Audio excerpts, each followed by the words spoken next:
Welcome back to One-on-One Sports. I'm Andrew Springs, and I'm joined by the man himself, the one-of-a-kind Robert Woner. Robert, today's word of the day, leadership. I'm going to give you a topic. You tell me what you mean. Consistency. What does it mean to you? Andrew, I'm glad I can come on this show. I know people expect me to talk about tuna cans and gladiation. I want to talk about something a little more important, something a little deeper. Consistency. Any doubt Eli Manning starting that game against the Raiders last week? Any doubt Tim Tebow starting that game against LSU, arguably the biggest game of that season? That's what leaders do. When they're counted on, they show up to play, and they win. That's consistency, Andrew. Very good point. Next word, conviction.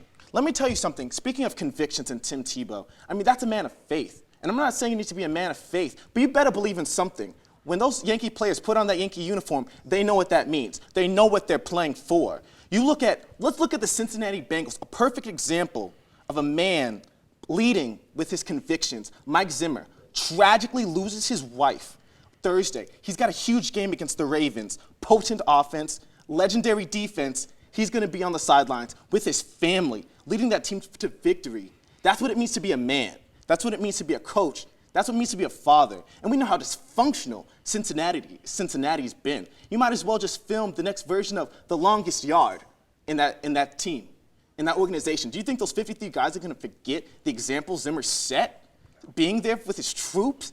That's convictions. That's a leadership, Andrew. Stepping up in the face of tragedy, I think that'll set the tone for the entire season. Great point. Absolutely. Answering your critics. Last weekend, huge example. Answer your critics. 2 words, a rod. What man has more demons on his shoulders every time he steps to the plate in the playoffs in New York City? He's brushing his shoulder week by week, at bat after at bat. And you know what separates him now? He's confident. He's not even surprised at the success, Andrew. That's answering your critics. Look at Josh McDaniels. Was there a man with less confidence by the media and the fans in Denver? Look at Kyle Orton. They're 5-0 after beating who? The Saints? The Patriots? This man is stepping up his game. That's answering your critics. That's what I'm looking for in a leader, Andrew. Yeah, but the problem is he being a leader, or is he getting way too cocky? You saw how McDaniel celebrated after the win on Sunday. Was that appropriate for the kind of 5-0 start that I'm expecting? I don't think a coach should be, jumping around in his offensive lineman's arms. A first-year rookie coach showing up his teacher, his mentor, Bill Belichick. What do you think of that? Let me tell you something. I want to see that from my coach. That's what I want to see in my leader. I want to see someone like Mike Singletary get in his team's face, show a little passion. When you win with the team. When you lose, you get on them. Look at Rex Ryan. Is that a man that's a little too cocky? Now he's eating his words after a huge loss on Monday Night Football. You know what? When you talk the talk, you walk the walk. That's what the Broncos are doing right now, Andrew. So I want Josh McDaniels to get in his face. I want him getting that exclamation point with his fist pumps. That's what I like to see in my leadership. Great point. And segue, rising to the occasion. The Broncos did it over the weekend. Who else has done it recently? Absolutely. Rising to the occasion. Like I said, look at Derek Jeter.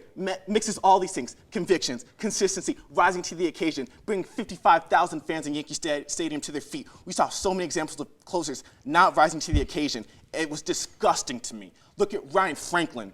Matt Holliday's had a huge season, literally helping to carry that team to the playoffs. He makes a mistake. I need a leader to pick up his man. I need Ryan Franklin to show a little toughness. Look at Joe Nathan, cowering to the Yankees, showing fear. That was the look of fear when he's giving up those home runs in the 9th inning. That's a scrappy ball club that's been playing 163 games, and he can't step up. But then, look at rising to the occasion. How about Brad Lidge? Struggling season after an MVP-type year in 2008. Struggling all year, losing his job.